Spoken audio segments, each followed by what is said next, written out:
اگر ایک اسٹوڈنٹ ہمارا ملتان، لاہور، ڈی جی خان جاتا ہے تو اس کو جو ہے نا پردیس کا سامنا کرنا پڑتا ہے اور اس کو ماہانہ 20 سے 30 ہزار روپے لگتے ہیں۔ اگر ایک مڈل طبقے اور اس سے لوئر طبقے کا آدمی جو ہے وہ نہیں جا سکتا، اس کا بچہ آگے تعلیم حاصل نہیں کر سکتا، تو اس کو یہاں تعلیم حاصل کرنے میں بڑی آسانی رہے گی اور وہ اس کا 20-30 ہزار روپے کا جو خرچہ ہے وہ بھی بچ جائے گا، پردیس سے بھی بچ جائے گا اور وہ علم حاصل کرے گا۔ سب سے پہلے یہ بات آتی ہے۔ دوسری بات اگر دیکھی جائے تو یہ جو جامعات ہوتی ہیں، جیسے کہ ہمیں یونان صغیر کا درجہ حاصل ہے، تو میرے خیال میں یہ یونیورسٹی وقت کی اہم ضرورت ہے، سردار صاحب کو اس پر فوکس کرنا چاہیے۔ دوسرا آ جاتا ہے روزگار۔ اس میں جو ہے نا اتنا بڑا عہدہ ہمیں خوش قسمتی سے ملا ہے، میں سمجھتا ہوں کہ یہاں پر ایک انڈسٹریل زون ہونا چاہیے۔ انڈسٹریل زون ہوگا تو یہاں کا روزگار کھلے گا۔ بے روزگار اور جو آپ دیکھتے ہوں گے کہ ہمارے چوک میں صبح صبح جب مزدور کھڑے ہوتے ہیں تو دل خون کے آنسو ہوتا ہے۔ اگر آپ فارورڈ ایریاز میں چلے جائیں تو وہاں پہ آپ کو انڈسٹریل زون ملیں گے، سب کچھ ملے گا۔ اور جو سب سے اہم بات ہے جو کہ ہماری سب محرومیوں کو ازالہ کر سکتی ہے، سردار صاحب اس کو فوکس کریں، وہ ہے توسا ضلع، جو کہ وقت کی اہم ضرورت ہے۔ بہت اچھے۔ توسا ضلع، توسا یونیورسٹی اور انڈسٹریل زون یقیناً یہ اہم پروجیکٹ ہیں اور یہ توسا کی تقدیر بدل کر رکھ دیں گے۔ عرصہ 2 سال سے جو جاری پروجیکٹس ہیں، کافی سارے پروجیکٹس پر کام جاری ہے۔ تحصیل توسا اور تحصیل کوہ سلیمان میں کئی مقامات پر یہ پروجیکٹس جاری ہیں۔ آپ کیا سمجھتے ہیں، عوام ان پروجیکٹ سے مطمئن ہے؟ بات قسمتی سے ہمارے ہاں ابھی تک وہ پروجیکٹس نہیں آئے جتنا بڑا عہدہ ہے ہمارے پاس۔ تو ہمارے ذرائع کے مطابق، اگر صحافتی ذرائع کو دیکھا جائے تو ہمارے ذرائع کے مطابق یہ جو ٹاف ٹائل، نالی، سولنگ یہ چل رہی ہے، یہ سابقہ ادوار کے منصوبے ہیں۔ اگر ان پر جو ہے نا سردار صاحب بجٹ بھی جو ہے نا ریلیز کرتے رہیں تو یہ بھی مسائل جو ہے نا حل ہو سکتے ہیں۔ اگر پچھلے دور کے جو ادوار بجٹ، میں آپ کی بات کو تھوڑا سا کاٹ دوں، بجٹ تو 62 کروڑ انہوں نے کہا ہے کہ ہم نے ریلیز کر دیا ہے۔ انہوں نے کہا ہے نا، اگر تو اس کا باقاعدہ نوٹیفیکیشن آیا ہے جو یا اس کی ریلیزمنٹ آئی ہے، وہ تو بیوٹیفیکیشن اور اس کے نام پہ ہوئے نا، بیوٹیفیکیشن اور سیوریج ٹاف ٹائل کے لیے 62 کروڑ ریلیز ہو چکے ہیں۔ اچھا، ریلیز ہو چکے ہیں۔ ان میں آپ کو بتاتا ہوں، سب سے پہلے جو توسا شہر کے نئے وارڈز اور نئی آبادیاں ہیں وہاں پر کام ہو رہے ہیں۔ اگر آپ اندرون شہر چلے جائیں، اندرون شہر کے جو وارڈز آپ دیکھیں، میں بھی وہاں جا کے جو ہے نا اپنے صحافتی ذمہ داریاں پوری کرتا ہوں، اگر آپ وہاں جا کر دیکھیں تو میرے خیال میں کوئی بھی گلی نہ ٹاف ٹائل ہے، نہ وہاں سیوریج کا نظام ہے۔ اگر وہاں سیوریج ڈالی بھی گئی ہے تو لوگوں نے جو ہے نا اپنی ذمہ داریاں پوری نہیں کی۔ وہاں صفائی کے ناقص انتظام بلدیہ کی وجہ سے بھی پیدا ہو رہے ہیں۔ وہاں جو ہے نا سیوریج میں گٹو ڈال دیے جاتے ہیں، بند ہو جاتا ہے۔ آج بھی شاہ بھائی آپ جا کر دیکھیں کہ وہاں پہ آپ کو ہر گلی میں جوہر نظر آئیں گے، وہاں پر عوام کی کیا مشکلات ہیں یہ آپ کو اندرون شہر پتہ چلے گا۔ تو اس میں جو ہے نا سردار صاحب کو بخوبی علم ہے، اس کو جو اس پر جو ہے نا فنڈنگ ریلیز کرنی چاہیے تاکہ ہمارے شہر کے یہ ایک میرے خیال ناظم کے لیول کے کام ہے، اس پر زیادہ فوکس کرنا چاہیے، اس کو زیادہ سے زیادہ وہ دینا چاہیے اور عوام بھی اپنی ذمہ داری پوری کریں کہ یہ ان کے استعمال کی جو چیزیں ہوتی ہیں ان کو اگر وہ صحیح طریقے سے استعمال کریں گے تو ان کے لیے بھی مسائل پیدا نہیں ہوں گے۔ وزیر اعلیٰ پنجاب سردار عثمان بزدار، MNA خواجہ شیراز محمود اور MPA خواجہ داؤد سلیمانی کے درمیان کافی عرصہ سے اختلافات پیدا ہو چکے ہیں۔ آپ کیا سمجھتے ہیں، کیا ان کو تحصیل توسا کے مفاد کے لیے متحد ہو جانا چاہیے؟ اس بارے آپ کی کیا رائے ہے؟ بالکل، خواجہ شیراز صاحب MNA، اس کا اگر پچھلا 13 سالہ ریکارڈ دیکھا جائے تو تحصیل توسا کے جو پینل ان کے ساتھ کام کرتے رہے ہیں، اس میں جو ہے نا سردار فتح محمد خان بزدار صاحب تھے اور سردار میر بادشاہ خان کیسرانی صاحب تھے، اس وقت کا پینل تھا۔ تو اس وقت کے پینل نے جو کام کیے ہیں تحصیل توسا کو محرومی کے سوا کچھ بھی نہیں ملا۔ اگر اس کو اس تناظر سے ہٹ کر دیکھا جائے تو آج بھی پینل وہی کا وہی کھڑا ہے۔ آج اگر سردار فتح محمد خان بزدار نہیں ہیں تو ان کے صاحبزادے جناب سردار عثمان خان بزدار صاحب اس وقت جو ہمارے MPA بھی ہیں اور وزیر اعلیٰ پنجاب بھی ہیں۔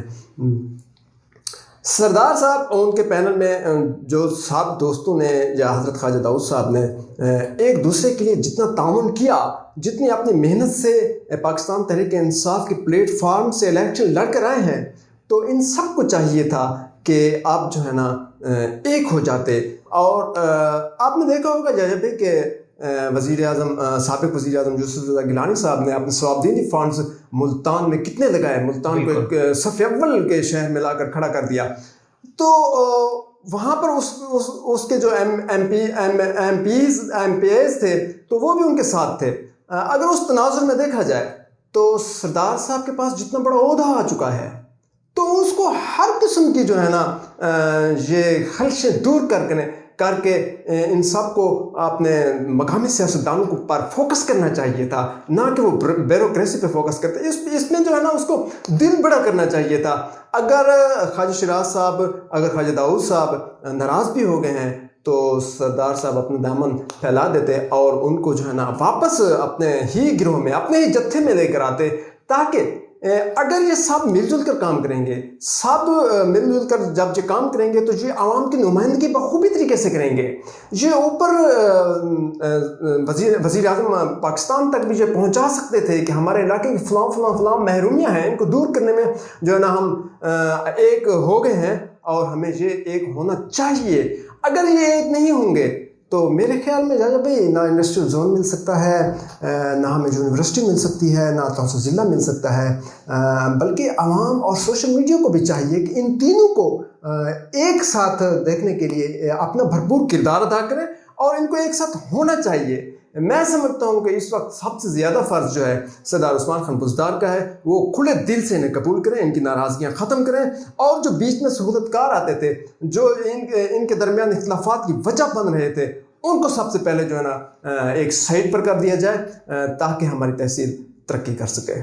بالکل، توسا کی ترقی کے لیے اس پینل کو متحد ہونا پڑے گا اور اس پینل کے متحد ہونے سے یقیناً توسا ہی ترقی کرے گا.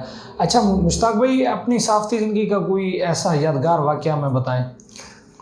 بھائی میری صحافتی زندگی اتنی صاف ستھری رہی ہے کہ دوستوں اور عوام کے درمیان مجھے ایک محبت ملی ہے. بالکل. تو مجھے کوئی ایسا واقعہ پیش نہیں آیا جہاں پر مجھے مزاحمت کا سامنا کرنا پڑے.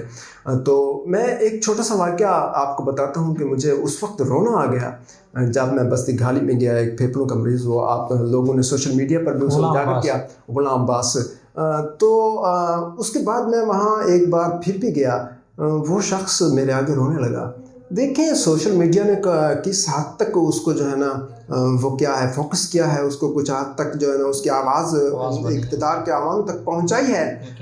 تو اس کو کچھ نہ کچھ حاصل ہوا ہے، کچھ سہولیات ہوئی ہیں، لیکن مستقل بنیادوں پر جو ہے نا اس کا علاج وقت تقاضا کر رہا ہے اس بات کا. تو وہاں پر جو ہے نا مجھے بہت دکھ ہوا، تکلیف ہوئی. یہ میری صحافتی زندگی کا ایک اہم ترین واقعہ. مشتاق بھائی، عباس بھائی کی بات کو آگے بڑھاتے چلیں تو ان کے لیے سردار عثمان خان بزدار کی جانب سے ایک مشین بھی آکسیجن مشین بھی فراہم کر دی گئی ہے اور 2 لاکھ روپے ان کو امدادی چیک بھی فراہم کر دیا گیا ہے. بھائی جان، یہ آپ مشین کہہ رہے ہیں، یہ چھوٹا سا ایک لالی پاپ ہوتا ہے جو دیا جاتا ہے. تقریباً 1 لاکھ روپے مالیت کی اگر یہ مشین دے دی گئی ہے اور 2 لاکھ روپے کا چیک. یا بھی میں آپ کو بتاتا چلوں کہ اس کی جو ہے نا 2500 روپیہ روزانہ ادویات کا اخراجات آتا ہے. 2 لاکھ روپے اس میں کیا ہوتا ہے؟ اور اس کی سب سے جو اہم بات چل رہی ہے، وہ جو میڈیسن لیتا ہے اس کے اندر ریئیکشن ہوتی ہے، ریئیکٹ کرتی ہیں وہ. تو اس کا ایک ہی حل ہے کہ اس سے کسی دوسرے ملک میں بھیجا جائے تاکہ وہاں اس کا علاج ہو، اور اس کے علاج پہ کم و بیش 1 کروڑ روپیہ آتا ہے. 1 کروڑ کہاں، 1-2 لاکھ کہاں؟ جی بھی آپ کیا بات کر رہے ہیں؟ میرے خیال میں حکومت کو سوچنا چاہیے. اگر پچھلے دنوں سوشل میڈیا پر آپ نے دیکھا ہوگا کہ سردار صاحب نے ایک بچے کی آنکھ کا علاج کروایا تھا، وہ اس کو دعائیں دے رہا تھا. تو اگر اس کا بھی مستقل بنیادوں پر علاج کرایا جائے تو ہمارے علاقے میں ایک مثبت پیغام جائے گا اور سردار صاحب کی محبت میں جو ہے نا اضافہ ہوگا. جی بالکل. پروگرام توسا کی آواز کے توسط سے ہم بھی وزیر اعلیٰ پنجاب سردار عثمان احمد خان بزدار سے اپیل کریں گے کہ مستقل بنیادوں پر غلام عباس کا سرکاری سطح پر علاج کرایا جائے. اچھا مشتاق بھائی،